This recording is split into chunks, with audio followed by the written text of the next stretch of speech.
On June 8th, 2023, the Greensboro Police Department was made aware of potential criminal allegations against an officer employed by GPD and began an internal criminal investigation.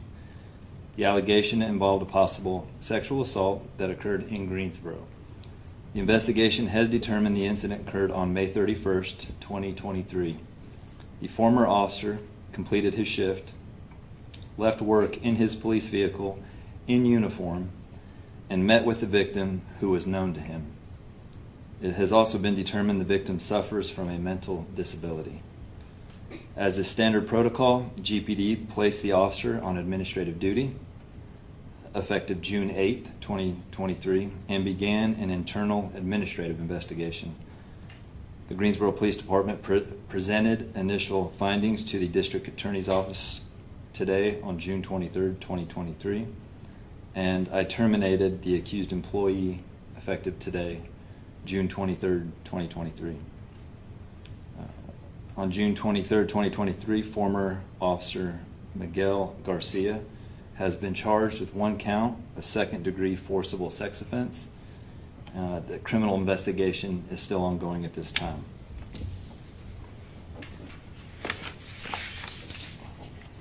So no chief wants to make this kind of announcement,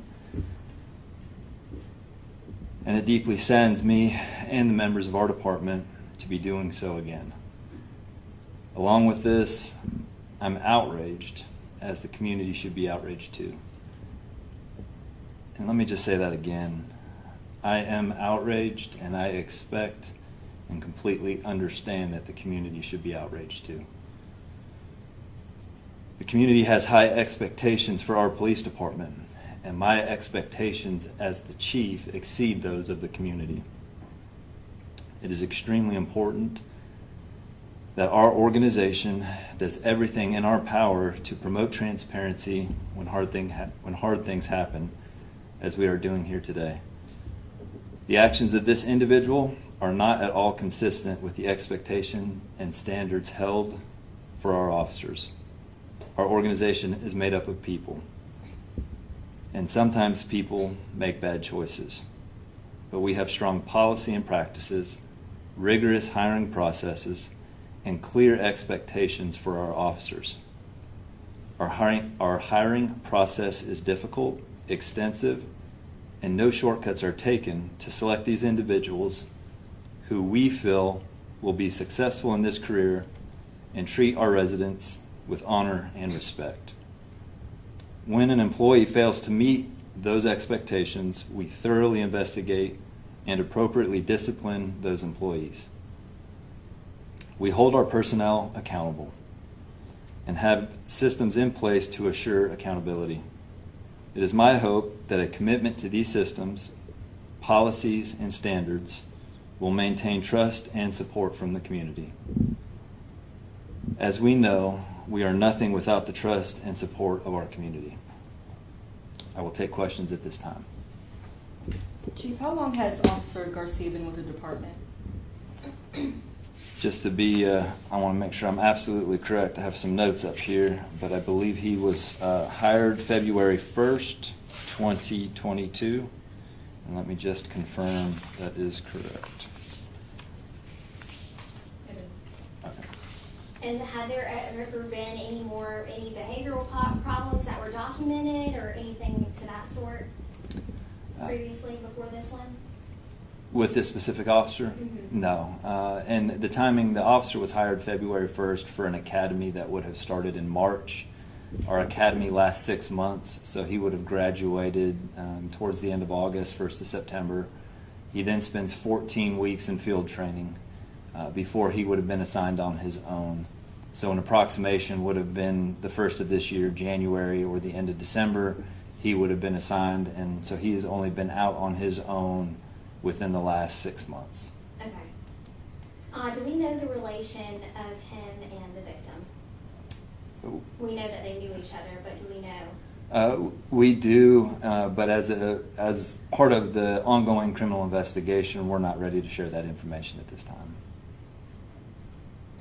You know, Chief, we talked about this, the policies, the hiring, all of this, but how do we keep something like this from happening again? Excellent question. Myself, my senior leadership team have spent the last several hours talking specifically about that. It's a very difficult thing when you see somebody make these choices, to try to understand why they made those choices and what, if anything, we could do as an organization to recognize any behaviors that would lead to somebody making those choices. And it's difficult. We've had a lot of conversations, and we're talking about right now what, if anything, we may need to do going forward. Evaluation of employees that we do terminate, to see if there is anything in their background, in their training, in the hiring process that we may have missed, or that we need to evaluate and scrutinize a little bit better. Unfortunately, I think the nature of this incident makes it extremely difficult to try to catch on the front end with it. Yeah, and people who are responsible for holding others accountable for the law, and then they break it themselves. We mentioned everybody, we're human, but. And that's, to my point, the expectation I have for these officers I know are higher than anybody in this community. And it hurts me more than I can express when an officer violates that trust. It violates the trust of the organization. And where it really disappoints me is that we have so many phenomenal officers in our organization out on the streets right now, helping citizens in their worst time, doing their best. They come in every day, and one officer in our organization of 800 employees makes this decision and really kind of tarnishes our department. And it's something I struggle with, and I know everybody in the organization struggles with. Chief, how did the department become aware of what happened? So just a brief timeline. We received an external complaint on June 1st. So a citizen called in a complaint about what they deemed inappropriate interactions between the officer and an individual. That started an internal investigation. At that point, June 1st, there were no criminal allegations. We began an internal investigation, and through internal investigation methods, we determined on June 8th that there was a criminal allegation that needed to be investigated. At that point, it was referred to our criminal investigations division, our detective division, and they began the criminal investigation. Today, upon completion of enough of that criminal investigation, there were findings presented to the district attorney's office and the recommendation of the charge that was outlined in the press release. Chief, can you talk about just the multiple hands that played a role in getting this situation handled and this investigation to hopefully prevent something like this from happening again? Yeah, I think that really speaks to the practices, the policies that we have in place as an organization. So this complaint did not originate as a criminal violation. It came in as an external complaint about potentially inappropriate interactions. But because I believe we do hold ourselves accountable, our professional standards division began that investigation. And immediately when they determined that there was a criminal aspect to the allegations, the decision was made for detectives to then conduct their follow-up and complete their investigation. And so now you have two components of our organization that are involved in that, our professional standards division and the detectives division. And then once enough information was gathered, obviously it will go to the district attorney's office. They make a determination, and from there, then we make some additional decisions. So there are a lot of people involved in the process, and it's not completed at this point. We'll continue the criminal investigation, continue to collaborate with the district attorney's office for prosecution, and The internal investigation that we have will be completed as best we can. Obviously, the employee's been terminated, no longer with the department, but we will complete our internal investigation and come to a conclusion with that as well. Hey, Chief, you say you're outraged, but why is it since January we have had 4 employees of the department, 3 of which are now former officers, finding themselves in illegal behavior? Most of them are in sexual in nature. You know, I don't have a good answer for that. I don't know why these officers chose to make the decisions that they made. I can speak to the fact that none of these officers are really connected here at the department. All incidents are varied in terms of how they occurred, when they occurred, the nature of the victims, and then that type of information. So I wish I had an answer. I wish I knew why 6 months into my tenure as chief, I'm having to terminate the 4th officer for sexual misconduct. I don't have a good answer other than the fact that I don't believe the police department facilitates, fosters, or encourages any kind of culture or environment that would tell an officer it's okay to make those decisions and engage in that behavior. I think we have a very good culture in the police department. We have very good policy training. I got an entire page here that kind of spells out how we hire an individual, the processes that they have to go through, the hiring process, the background check, the training, probably more than almost any profession that I can think of. And it's not a perfect process. Individuals can, unfortunately, be hired onto the police department and then, for whatever reason, choose to make the decisions that they make that now we have to stand in front of cameras and explain to the public about those decisions. And could you talk a little bit in a nutshell about the hiring process and everything that people, have to go through to become an officer in the first place? Yeah, I don't know if I can do it in a nutshell. I can definitely. So we have a 3-part written application, which includes portions mandated by the state, by the city of Greensboro, and the Greensboro Police Department. We have a physical fitness test, a academic test. We do a pre-hire psychological assessment, an extensive background investigation, which has a battery of personal questions that include the applicant's entire life history and all use of drugs and or alcohol, criminal and traffic history reviews, interviews with families, friends, previous co-workers, teachers, coaches, social acquaintances, full current and historical review of the applicant's finances, credit history, documentation of employment, interviews with previous employers, numerous character references, a review of all social media accounts, review of all organizations or clubs for which the applicant may have or is currently a member of.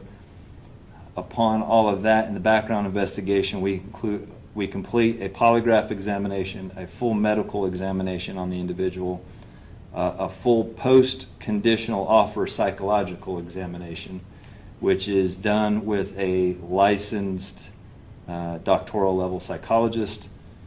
A final review of the applicant is done by a selection committee of officers here at the police department. Once hired in the academy, as I've mentioned, 6 months, approximately 1,000 hours of state mandated as well as GPD training.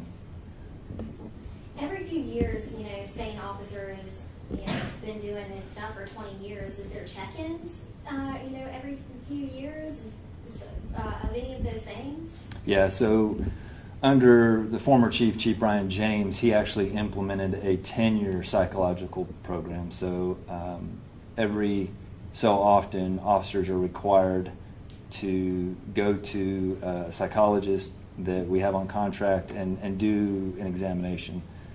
And I believe that's at least every 5 years that they're required to do that.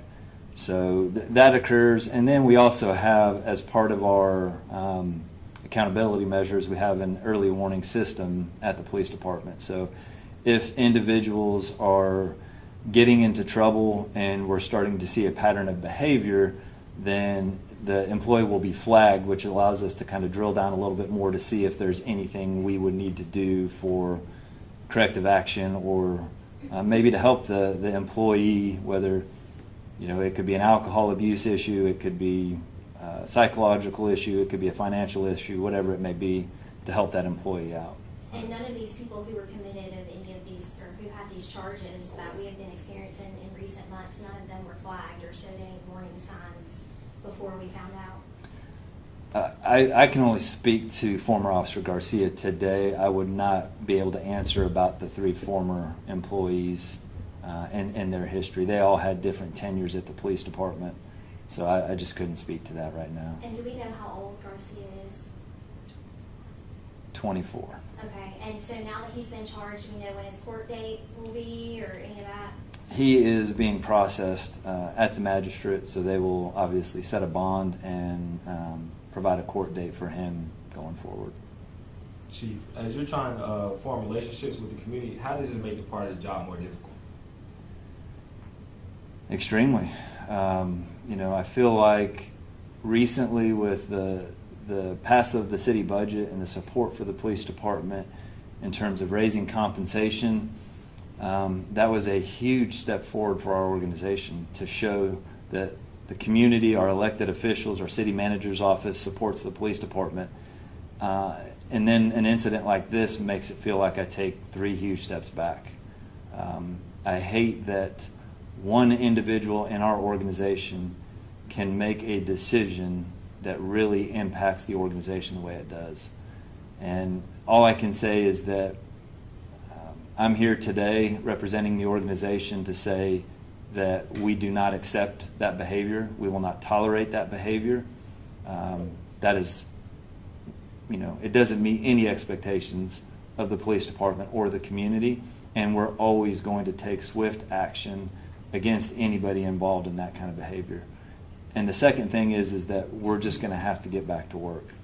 We're going to have to continue to show the community overwhelmingly the majority of time with the majority of our officers we're doing the right thing, we're making the right decisions, and we're helping the community.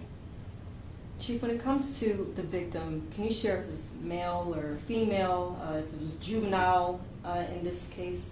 Maybe you'll share any information on that. The only thing I would be willing to share at this point is that it was a female. It was not a juvenile.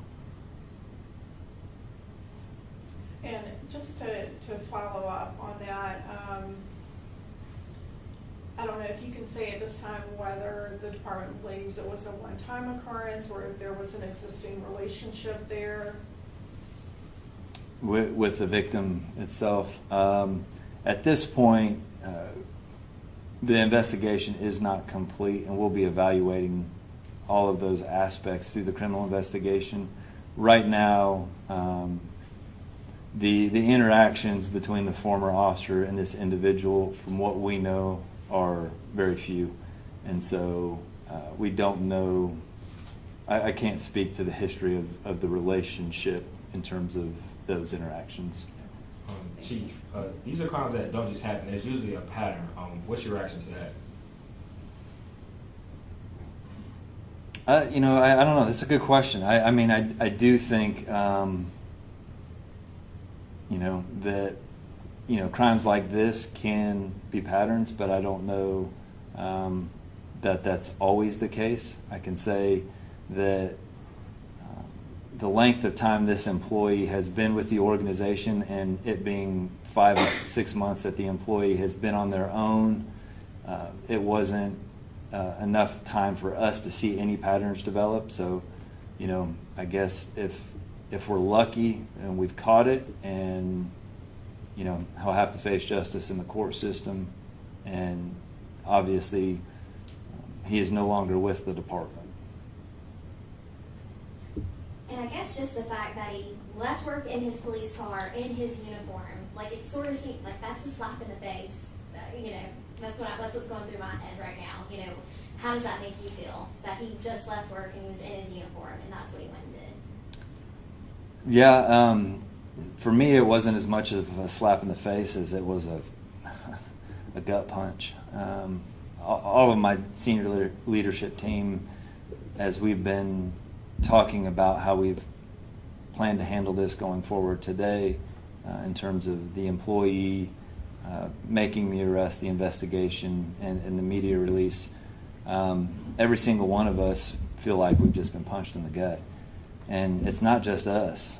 We sent out an internal communication to our entire department, and that's hard because I've got officers out here right now writing calls in the street, going to crashes, going to assaults, helping the citizens, and they just took a gut punch. And now they're still expected to go out and do their job and do it well and meet our expectations, and now they have to deal with this kind of hanging over their head. So, yeah, I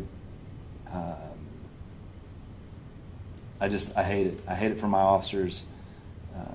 Overwhelmingly, the majority of officers out here are doing exactly what we want them to do, meeting our expectations, meeting the community's expectations. And an officer representing our police department came out and just made a horrible decision in what they did, and it reflects upon all of us. Chief, moving forward, what do you want to say to your current officers and the ones you're trying to look to recruit? I'll send out an internal message, and basically the message says that obviously I'm disappointed that I have to communicate this to the agency. This is the 4th time in 6 months now that I've had to send out this communication. But that message was, former Officer Garcia does not represent who we are as an organization. He did wear our uniform, he did wear a badge, but his decisions forced him out of this profession and out of the Greensboro Police Department. And he does not represent the majority of officers in our organization who are doing the right thing. I let them know I appreciate the officers that do come out here and do meet my expectations and meet the community's expectations. And what I would tell officers coming to the organization is, if you want to come to an organization that the community and the leadership have high expectations for you, and if you mess up, you are going to be held accountable. If you make the wrong decision, you will be held accountable. And I hope that will draw the right individuals to our organization. How hard is it to recover from something like this as a department as a whole? It's extremely difficult. As I said, it's. I feel like we make one positive step forward and it's 3 huge steps back. We're Friday, and I guarantee you everybody in the organization is going to be struggling through the weekend and into next week, because we can't go home and just sit around and wait for this to go away. We have officers that will be checking on here shortly at 8 o'clock to handle a 4th shift. Officers working 24 hours all weekend long into next week. And so I think the difficulty is that these officers are still expected to come to work and do their job, even though members of the community are struggling with this action that one officer did. Got one more question? One more? And then we'll wrap up. Does anybody have anything? For me, it's just quick clarification. So again, Officer Garcia is 24 years old, correct? And when you say the 4th officer in 4th 6 months, employee. 4th employee Yes. in 6 months that you've had to terminate, it's those 4 officers all had something related to sexual misconduct. So there were 3 officers and 1 professional staff employee that were all terminated regarding sexual misconduct, yes.